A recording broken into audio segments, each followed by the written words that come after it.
Good morning. Just gonna rip it off. Good morning. Good morning. Good morning. Folks, we're gonna get started. If you can grab a seat, we appreciate it. We want to welcome you to the MHOA conference. This morning we have Martin Suuberg for the Massachusetts Department of Environmental Protection. He was appointed Commissioner of the MassDEP in January of 2015 by Governor Charlie Baker and his Secretary of Energy and Environmental Affairs, Matthew Beaton. Suuberg has nearly 30 years of experience working environmental and natural resource agencies at the state and federal level. He is a lawyer and a manager who has effectively and efficiently administered environmental laws that protect the quality of life for all Massachusetts citizens. Prior to his appointment as Commissioner of the MassDEP, Suuberg served as Undersecretary of Environmental Affairs in the Executive Office of Energy and Environmental Affairs.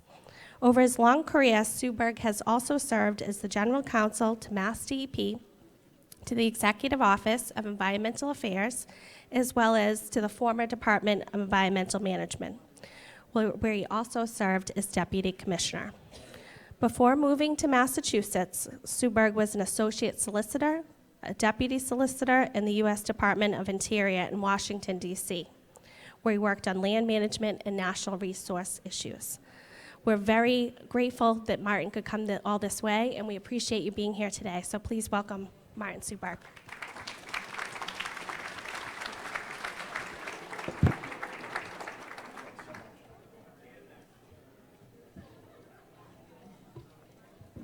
Good morning.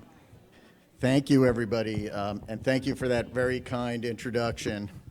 I'm going to begin, as I always do. There was the old ad about Hair Club for Men. I'm not only a customer or president. I will say thank you to all of you, not only as a partner in your efforts with MassDEP, but as a citizen of the Commonwealth. You've all been through extraordinary efforts over the past few years, made even more complicated by COVID, and the resilience of all of you and your communities to keep your population safe and to address ongoing issues is really a great testament to your skill and to your dedication, and I wanted to say thank you again for all of that amazing work. I also wanted to take a moment at the beginning of this I'm going to embarrass people from DEP here because I don't want to miss anybody. I'm going to ask my colleagues from DEP if you wouldn't mind standing so everybody in the room could see who's here from the agency.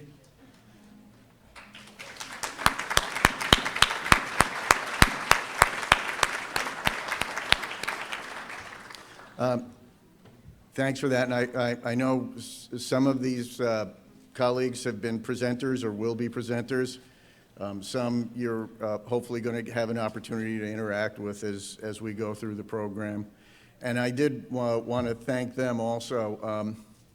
I am now in my 8th year as commissioner, and we're coming up on an administration change, and I always felt it was really, really important for us at DEP to recognize the value of partnerships with our boards of health, with conservation commissions, with other parts of local government that do so much, really are on the front line of protecting public health and the environment. And so some of my efforts have included creating an ombudsman's office in case people are having a hard time figuring out how to interact with a large and complex agency. Creation of the Office of Municipal Matters to make sure that we are building on opportunities for partnership. And probably the best thing I ever did was listen to Andrea Briggs, who is our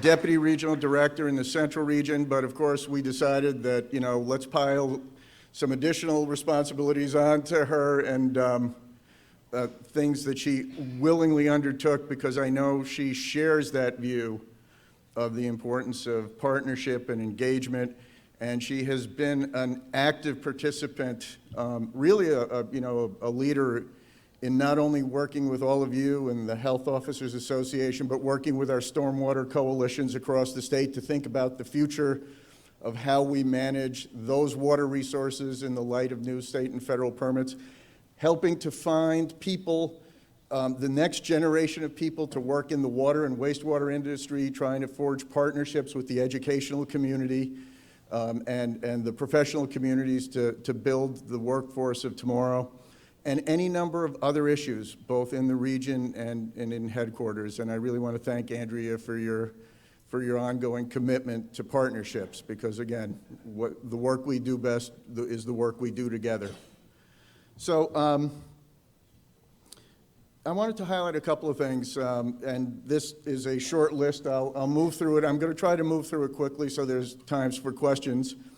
First of all, we are all still coming out of COVID in different ways. MassDEP is continuing to work in a hybrid manner, but we are more and more approaching our offices. MassDEP headquarters will be undergoing a large move in a month. We're giving up our Winter Street location over the corner mall and moving into the Salt and Stall building in shared space types of arrangements with our other energy and environmental agencies.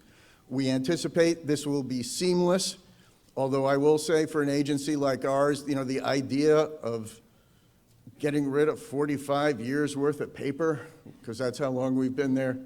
And of course, you never really can get rid of it because of all the public records rules. So the idea of managing this paper, except for the 20 duplicates of everything we all keep, has been an ongoing task. So we're looking forward to we're looking forward to that move, but again, without an interruption of service.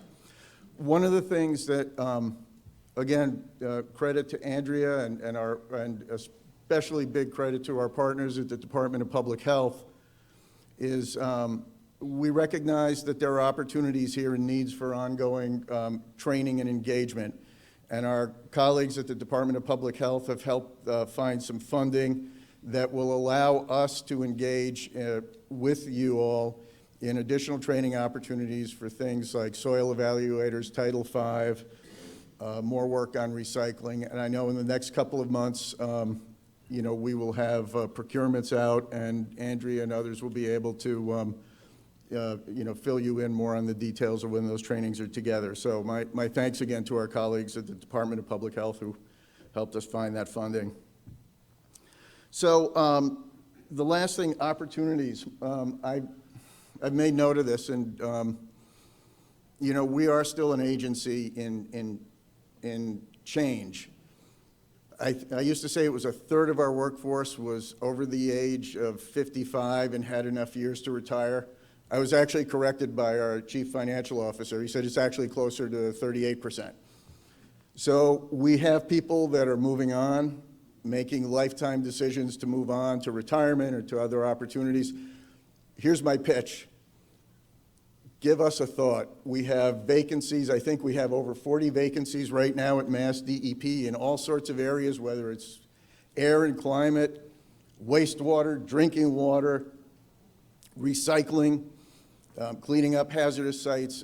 So I will encourage everybody, if you know somebody that is looking for new opportunities, talented people, send them our way. Mass Careers is a wonderful resource, and I never miss an opportunity speaking publicly to make that pitch. We're building our own transition workforce here, and it would be great to have new people joining us. So in terms of, oh yeah, I covered all this, okay. You can see how proficient I am with this stuff, so let's move on. So the next area we were going to cover is climate change. For the Baker-Polito administration, obviously climate change remains one of the top priorities that we continue to work on, certainly the top priority for our Secretary, Beth Card. And there are a number of things that we are working on today to implement, and I'd be happy to elaborate in question time or as we move forward.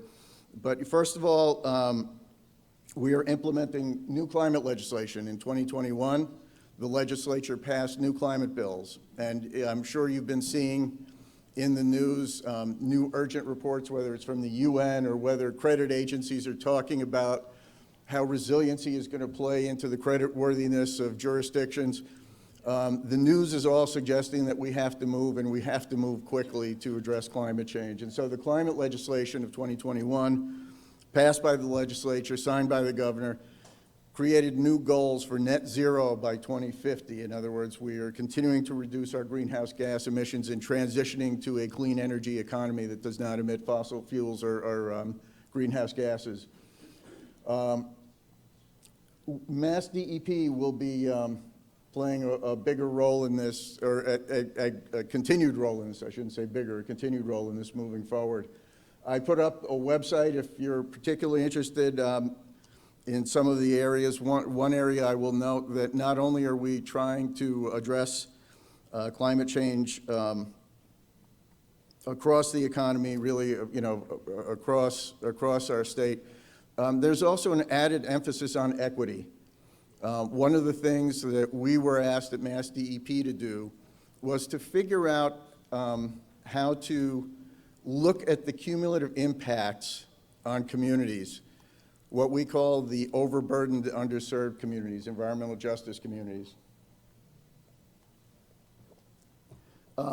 This is an area that advocates and citizens and city leaders have been concerned about for a while. How do we make sure that areas that are bearing a disproportionate share of the burden, or might as a result of a permitting decision or a governmental action, how do we make sure that we are analyzing those effects in advance and making decisions that not only avoid more adverse consequences, but begin to repair the damage from previous decisions?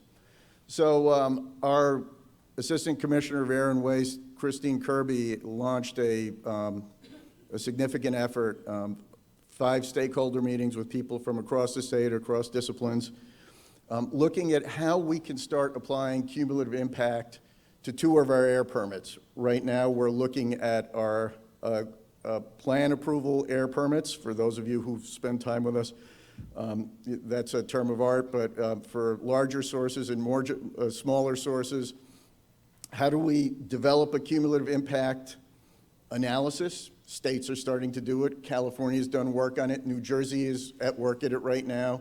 Minnesota's been working on it. We're trying to make sure that we can develop a methodology that can be used for these permits and then applied in actual permitting situations. And the task we were given by the legislature is to have draft rules out by the end of the year. I'm very optimistic that we are going to be able to publish those rules. That link will give you a lot of information on how cumulative impacts apply. There are other programs. Obviously, this was focused on the air programs. There are other programs. Our colleagues at the Secretary's office are looking at how we should start thinking about it for water programs, waste programs, any number of other issues. We at MassDEP have been doing our best to make sure that we are using the tools we have right now, because one part of it is making sure that we are making good decisions and using available data. The other part is simply making sure that we are engaging with communities, environmental justice communities. How are we making sure that we are effectively engaging? And giving people an opportunity to have meaningful input into these permits. And so our agency developed a public involvement plan. It started with certain types of air and solid waste permits to make sure that we and applicants are affirmatively talking to people early on, even before the permitting process has started, about what might be coming and what are the effective ways in which we can engage with communities. We've had over a year of applying that, and we're now talking about broadening the number of permits and approvals that this might apply to.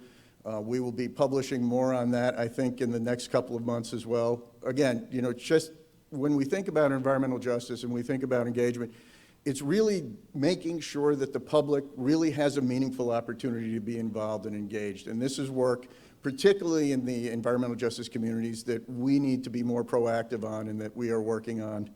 to achieve that.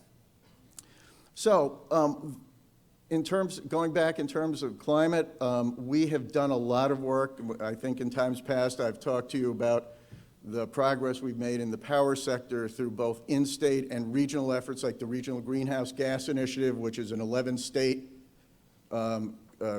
association where an auction program not only reduces the amount of emissions each year, but also helps pay for the clean energy alternatives to fossil fuel. We have been working on the transportation sector. We did not make as much progress as we would have liked to have made in terms of a multi-state effort there, but we are continuing to use funding that we're getting from the infrastructure law, from ARPA, from other tools, to make sure that we can make the same types of investment in the transportation sector. Where we're going next, the next big sector across the state is the building sector. How we heat our homes, how we heat our businesses. And the Secretary's Clean Energy and Climate Plan called on us and other agencies and state government to do a couple of things. First of all, there's a Clean Heat Commission to talk about how we can transition from fossil fuels to things like heat pumps, geothermal, other alternatives. In addition, what a DEP-specific task is, we will be asked to develop a clean heat standard, which again is using some of the methodologies we've learned from applying it to other sectors to make sure we're reducing emissions from those sectors, the burning of fossil fuels in those sectors, while thoughtfully applying incentives and help transition to cleaner sources of energy. A public comment and stakeholder process on that is going to begin this fall, and our goal is, per the plan, to have draft rules out by 2023. Finally, resiliency in wetlands. I've talked about this before while I was here. It's taken a while to do this, but how do we update MassDEP's wetlands rules to reflect what we know has been happening? More rain events, more intense rain events, more rain being dumped down in a shorter period of time. Our current wetlands rules rely on outdated methodologies, a 60-year-old model. We are looking in this upcoming rulemaking to use a new model developed by the federal NOAA agency, the National Oceanographic and Atmospheric Administration, which better captures what we're seeing about storm intensity so that we can design projects, the wetland structure, infrastructure around it, to make sure that it's reflecting the weather conditions that we will be already confronting as a result of the changed environment. That, I am hoping, we'll have out before the end of the year for draft comments. Again, it's an important opportunity to update the best science that we can use to make sure we are building the most resilient projects we can. When I was last here, we were on the cusp of, or I think we had just issued our updated solid waste master plan, which is our roadmap for reducing what we throw away and promoting recycling and reuse of materials. It's required to be done every 10 years. The plan, as I highlighted last year, was to reduce how much we throw away by 5 million tons a year by the year 2050. And the way we're doing that is through ongoing engagement and looking for new opportunities. But there are 3 specific actions we've undertaken, and they go into effect next week. Bans, expanded bans on organic material. We already have a ban on throwing away food waste and yard waste. The food waste was done a few years ago, and it covers basically if you're generating more than a half ton a week. So think of actually I take it back, more than a ton a week. It covers your biggest facilities like hospitals, university campuses, supermarkets, and says you have to find an alternative, whether it's this material has some other reuse, or it can go to composting, or to anaerobic digestion. We have up in the North Shore, the Greater Lawrence Sanitary District is powered entirely by anaerobic digestion now. It's using the waste material to, in this type of low oxygen environment to create electricity for themselves. We had great success with that, so we lowered the threshold to a half ton a week or more. So we're going to be capturing more restaurants that would have not been previously covered. Food waste is an important waste to capture. It's heavy and it is largely the basis for the high tipping fee costs. It's bulky. And again, it also drives the conversation about what really needs to be disposed of, what can be reused, and the ways it can be reused. So that ban is going into place. Other areas, mattresses.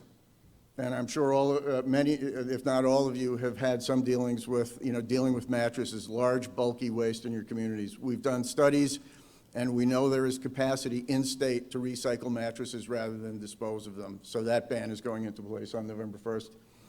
And then finally, textiles. We are seeing the value of taking textiles out of the waste stream. We are also seeing there are opportunities everywhere. In my town, there are collection boxes. Our town offers pickup services. There are a lot of good things that we can do reusing textiles and getting them out of the waste stream. So our solid waste and recycling folks will be continuing to work with all the stakeholders to implement this. We announced this about a year ago, so we've been using this past year to answer all the what-if questions to make sure that we are checking in with people. We will continue to do that outreach as we move forward, but November 1st is a big day for us to start further reducing the waste we're putting into our waste stream. And this is just a list of our resources. We try to make sure that we're supporting our communities through a number of ways: technical assistance, funding, either through the Recycling Dividends Program or our recovery programs. We have a special thing on managing mattresses that our program asked me to highlight here, and so that's that web link there. So I encourage you, I know many of you have wonderful relationships with our regional folks, to be in touch if there are questions we can answer about the implementation of these new bans or even the existing bans that we have in place. We're eager to work with you on that. So I won't spend a lot of time on this because there was a program on this Mary Beth Chubb did just earlier, but one of the things the DEP is looking to make progress on is to improve water quality on the Cape. We have been at this for decades now. We have a lot of science that tells us we know what's going on in terms of nitrogen pollution in our estuaries. It is an economic as well as environmental and public health impact. We spent the summer, Mary Beth, her colleagues from the Southeast region, spent the summer talking to communities, letting them know about the two-pronged strategy we have for addressing nitrogen, whether it's updating Title V systems or the alternative of getting communities to engage in watershed permits and bring a sort of a whole of government approach, which in many cases we expect would be more efficient and more effective. We are hopeful and expecting that in the next few weeks you will see these draft rules. This will start a new public comment period. Again, it reflects a lot of thinking, and we're looking forward to a lot of ongoing engagement as we apply these rules, and we're looking forward to making progress on that. PFAS. You knew you wouldn't get through this without hearing PFAS. No, I am not going to give the presentation that Paul Locke and Mark Nascarella are going to give this afternoon. I'm just going to really highlight that it continues to be an area that is of significant attention. It continues to be something that, as we learn more about it, there are more areas for us to investigate. It has truly become an all DEP type of activity. We started with drinking water and cleaning up certain contaminated sites. It is now getting into the issue of what do we do about the production of certain products? What do we know about air deposition? What do we know about you know, existing facilities for which maybe we haven't been looking at PFAS before. How do we measure it in areas like closed landfills? So it is an area that will continue to be important to the agency. This is, once again, a plug for our website. This is a story map if people are interested in seeing where we've tested, what we've found. We've tried to be as transparent as possible, putting all of the information we have up on our website. So the only thing I'll say, and again, I really commend Paul and Mark's presentation to you. They will be able to do a very deep dive. It's going to continue to be an area of not only state but national focus. You may have seen the EPA announcements about new health standards for 2 of the 6 chemicals we already deal with. And the health advisories are suggesting very low numbers. They're looking at applying other statutory programs, not only the drinking water program and developing drinking water standards at the national level. They're also talking about applying for the 2 chemicals, PFAS and PFOA, including them under their CERCLA program and other programs that govern environmental cleanups. We have been working with a legislative task force that met regularly throughout the past year. The task force wrote a report making a number of recommendations, encouraging a number of areas of ongoing work for DEP, as well as other broader strategies, such as how do you ban the use of these chemicals in producing certain types of products. I expect the legislature will be very active in PFAS legislation in the new session in 2023. There's an issue of residuals. Either through the water or the wastewater processes, the sludge that gets produced, even before PFAS, options for disposal were becoming more limited. With PFAS, we're finding that people are, you know, concerned about what types of impacts you might have in considering disposal options. We have taken a close look based on sites that we've dealt with in Westminster, in the middle of the state, based on sampling information we've done about what happens to sludge when it's land applied, what are the potential risks, and what does that mean for the future of disposal. And I would anticipate that not only before the end of the year, but well into 2023, residuals will be a subject of big discussion amongst our agency and all of the stakeholders that work on this area. And then site discovery. We not only listed a drinking water standard, we also established cleanup standards. And where we do find sites related to sources of contamination, these sites do enter our cleanup program, the so-called MCP program. And in a lot of cases, we have been working with communities where the impact has affected a drinking water supply, and we've been trying to work with those communities to help identify what the source is and also help the parties identify a solution so that the burden is entirely on the community to pay for the provision of safe water. That will be ongoing as well. Finally, I think you're all aware that we, in July, promulgated new regulations to cover a statutory provision that went into effect in early 2021, the so-called sewer notification laws. This covers combined sewer overflows principally, but it also combines sanitary sewer overflows. The task before MassDEP was to issue regulations and also to create a website where all this information would be gathered and the public could review it. We have been living with the system for now since, I guess, about 5 months, and I'm sure you've noticed the uptick in notifications. We had a relatively dry summer, but when we did have some of those intense rain events, those triggered a few of the CSO events, which triggered the notification requirements. So we are continuing to work with the wastewater systems. And obviously, we want to make sure we're staying in touch with boards of health as they make decisions about, what does this mean for water quality and public safety during the course of those events. This is just an example. I learned finally how to do a screenshot. And this is an example of some of our some of the notifications we saw in the first few months of the application of this new statute. I already talked a little bit about environmental justice, but I will note a couple of things here as well. In addition, I mentioned already in the climate legislation, the legislation added new definitions of environmental justice as well as new responsibilities for our agency and for the Environmental Secretariat, as well as broader, more government-wide types of approaches.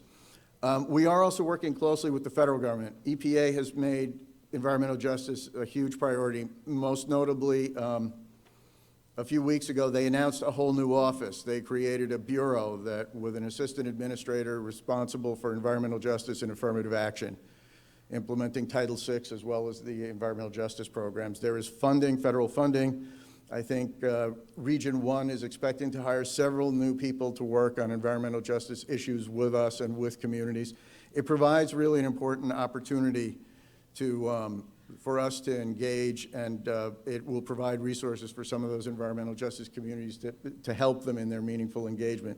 So we're anticipating a lot of work with US EPA throughout this year and into next year in implementing the new requirements. So with that, I'll pause here and see if there are any questions or comments.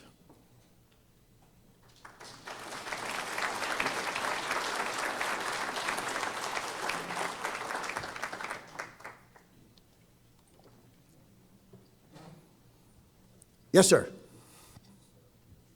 My ask or my wish is that we engage the legislature to look at the agricultural exemption that protects previously farmers that previously worked land and applied pesticides.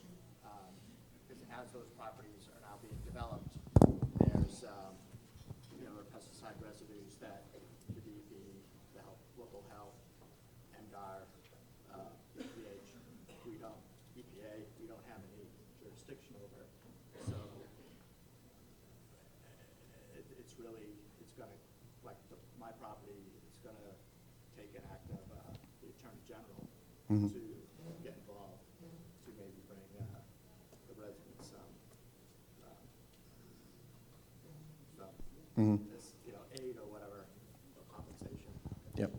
So the question was, it was really a question and a comment to request being able to work with the legislature in terms of agricultural exemptions. In other words, if you're a farmer and you've applied something on your property, residuals or something on your property that now leads to a PFAS question, it raises the very difficult and real question that we're dealing with right now. Who is the responsible party? We at MassDEP are dealing with that all the time. We recognize that the application of things like firefighting foam. There was an event going on, and the fire department needed to respond, but nevertheless, the chemicals used the AFFF. We're not pursuing the fire department. In this particular case, what we're doing is we're pursuing the manufacturers of the AFFF foam. I'm not an expert on it. I'm trying to keep up with the science on it, but I know there are a number of people that say that the risks associated with PFAS compounds have been known for a while, and therefore there's liability associated with it. I know our Attorney General has joined other states in what they call multi-district litigation to try to get compensation for communities that were affected by that. Because right now, it's raising a really important question. And again, our goal is to make sure that communities are not bearing the burden when the source of liability is elsewhere, either through the incautious application of materials or again, a manufacturer not being forthcoming about the risks of the use of it. So I do think there will be some discussion. In the legislative task force we talked about, there was a little bit of discussion about that. Communities, like I said, you have to fight a fire. People fought fires using, these foams a few years ago. Should the liability really land on that community? Most people would say no. So that leaves a question then of how do we make sure that we are identifying the parties that are responsible and also providing some certainty for people as they move forward. It's a question we deal with at DEP right now administratively, and right now we deal with it sort of on a case-by-case, factual circumstance, but I wouldn't be surprised if the legislature takes some of these issues up next year. Yes, ma'am. I'm confused about the PFAS and the requirement for testing in drinking water. I thought that persistent organic compounds, POCs, which would include PFAS, were not required in testing in Massachusetts. Clarify that. Sure. I could be wrong. Sure. Well, the question is, clarify the requirement to test for PFAS in drinking water systems. And, given some of the previous history, you're looking for, what is the path, how we arrived at this place where we are testing. So in 2019, late 2019, we, MassDEP, adopted drinking water standards for 6 compounds. And anybody that is in a public water system, and when we talk about public water systems, that could be very big. It could be a big municipal system like the town of Shrewsbury, where I live. Or it could be a small system of, a condominium building that if they're their own water system, basically it doesn't take much to make you a public water supply. If you're providing 25 people or more water 60 days a year, you're a public water system. So we've been going through, since the rule passed over the past 2.5 years, we started with the largest systems, then we went to the smaller systems, and now we're down to the the final categories of smaller systems that meet different regulatory definitions. So pretty much anybody that shows up in DEP's system as a public water system had the obligation to test. And again, if you were a public water system that's defined as a community system, in other words, you're providing water to people every day, if the numbers were above those limits, which we established as 20 parts per trillion for 6 different compounds, then you were working on public notice, and first of all, make sure the consumers are aware, then thinking about short and long-term solutions to get the water below those numbers. In addition, while we don't regulate private wells, we did work with a number of boards of health across, I think, about 80 communities across the Commonwealth for private wells, communities where there aren't big public water systems. And so we paid for testing in those communities as well. Again, it was voluntary. A homeowner had to, agree to want to be tested for this, but we engaged in a fair amount of private well testing. All of those results are on our website that I had a screenshot up of before. So that's how we got here. It was the development of our drinking water standard based on the most up-to-date information. Again, we're about to come to a point where the federal government may have something to say about it because they're talking about developing national standards for 2 of those 6 compounds, but I know there's also questions about whether it should be just those 2. And we're also recognizing that the science is moving so quickly on this that we're about to start our own 3-year review to make sure whether we should be updating our own drinking water standards. It will be interesting because the federal numbers are lower than the numbers that the state promulgated in 2019. The interim health advisory that EPA provided, it's virtually 0. It's virtually at the limits of detection, and there's a lot of technical debate going on about that. And I think that reflects the data we're continuing to see. So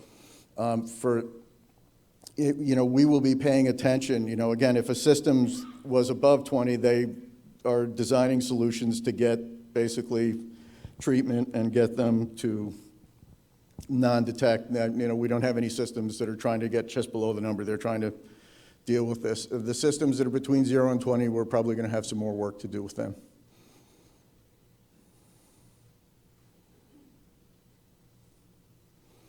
And if I said anything wrong, Paul Locke will correct it, but I don't think I did. Any other questions? Well, if there aren't, I'll just finish by saying this. Like I said, I'm coming up on year 8 here. We're coming up on the end of the Baker-Polito administration. I have so valued our work with you. And again, I've very much always tried in my efforts to support the work that you're doing, and I value the work you do as individual health officers with your boards of health and collectively in this organization. So I wish you all the best, and thank you again for having me today.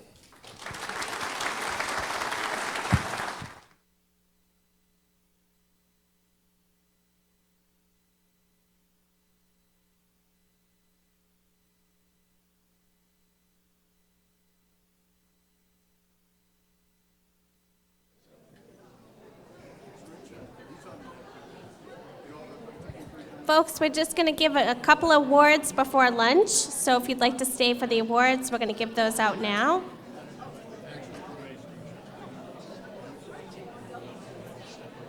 Right here? Sure.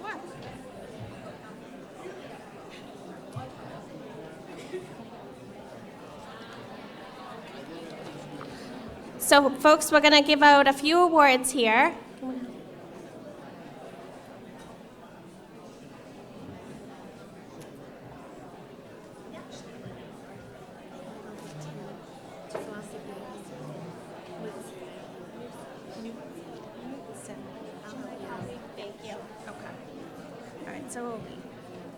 So the first award we want to give, let me take this out of here, I can't take it, is the Michael D. Sirocco Award. This award is in honor of the late Michael D. Sirocco, who was instrumental in the formation of the Board of Certification of Health Officers. He was appointed by the governor to serve on that board for 8 years. Mike was dedicated to MHOA since its inception and served as its president and executive secretary. He was involved with many civic associations and served on numerous health communities, committees, task forces in Massachusetts. Through Mike's dedication, loyalty, friendship, enthusiasm, and leadership, MHOA has grown to be one of the most prestigious and leading organizations for public health in Massachusetts. This award is presented annually to a member of MHOA who has exemplified qualities of a man for whom this award was named. And this year, Sue's leadership and passion for public health exemplifies what every public health member would want to accomplish. Her leadership is making things better for others, not only in the town of Chelmsford, but assists others to do the same. Her leadership skills create a team that not only works extremely well together, but she also teaches them new skills and shared skills. She has an incredible amount of friends in public health in the community which she has created for the many years of her loyalty and enthusiasm for making a difference. Sue truly deserves this award, and we want to thank you so much, Sue, for all your dedication and hard work. Sue Rosa, would you please come up?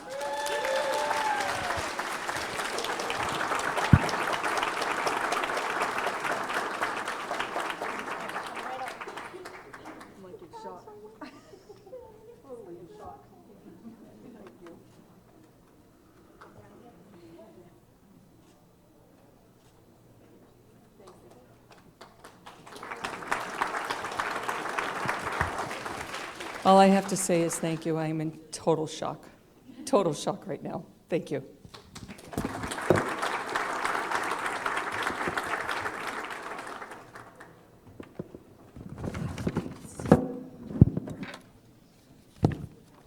Okay. All right, next we have the John D. Crowley Award. This award is in honor of John D. Crowley, who served the city of Cambridge as executive health agent and a member of the health department for over 50 years. John rendered distinguished service to the MHOA as one of the founders of the Metropolitan Health Officers Association, which later became the Massachusetts Health Officers Association secretary for many years.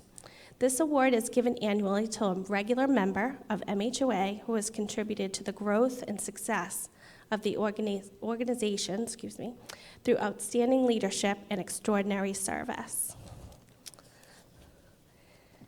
Tim has stepped up in many ways to contribute to the growth and success of this organization.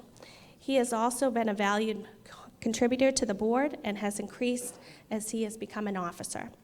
Tim has stepped up to be a lead on a variety of projects, including managing the conference, the search for a new executive director, and recently filling in as treasurer due to a tragic loss of our friend and treasurer, Jeff Stevens.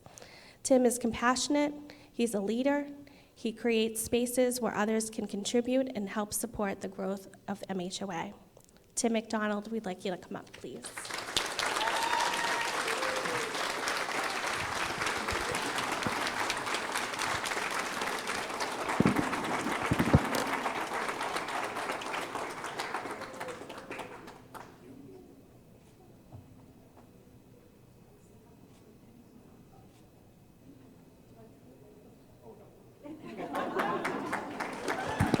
He's good. All right, we just have one more. All right, so one more here, Curtis H. Hillard Award. This award is in honor of the late Curtis Hillard, one of the founders of the Metropolitan Health Officers Association, which has now become the Massachusetts. Curtis was the health supervisor for Wellesley, Needham, and Western from 1926 to 1956. He was recognized with honors by MHOA, the American Public Health Association, and the Massachusetts Public Health Association. This award is presented annual to a citizen of the Commonwealth who has demonstrated concern for the advancement of public health programs and assisted in the delivery of those health services and programs to fulfill these expectations. And this year's award is to be given to Cheryl Knudsen, who has served on the Topsfield, Massachusetts Board of Health for almost 20 years. She's also been the chairman for the past 7. During her tenure, she's contributed immensely to the field of public health, both as a volunteer on the Topsfield Board of Health. She has served as the public health nurse, the school, and the camp nurse. While serving as the public health nurse in the city of Gloucester, she was the co-chair of the Cape Ann AIDS Task Force. She initiated and implemented hepatitis B vaccination clinics in the city. In the private sector, as the adult administration coordinator, she worked there for 6 years. She's helped develop vaccination reimbursement programs, public health clinics, helped towns recoup thousands and thousands of dollars for vaccine administration. She served as the Region 3A Emergency Preparedness Planner and assisted 14 towns in the region in developing their emergency dispensing site plans. Topsfield was at the forefront of the COVID vaccine administration, hosting vaccine clinics for first responders the day after the vaccine became available. She is a proud member of the Massachusetts Local Advisory Committee, LSAC. She has a bachelor's degree in nursing from Cornell and a master's degree from Boston University. We'd like to welcome Cheryl Knudsen. Please come up.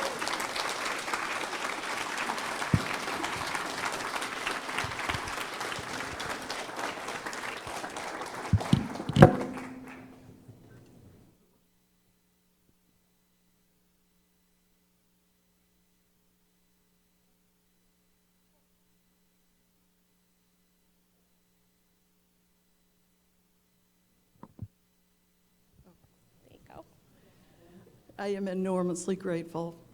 Thank you so much, MHOA. Congratulations.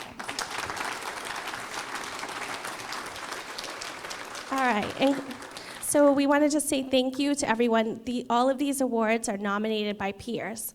So if there's someone that you know who you think deserves an award for next year, please, please, please, nominate who you think deserves an award, because that's what happens. All of these folks sent in nominations for folks. So thank you so much for being here. We have lunch down the hall, and enjoy. Thank you.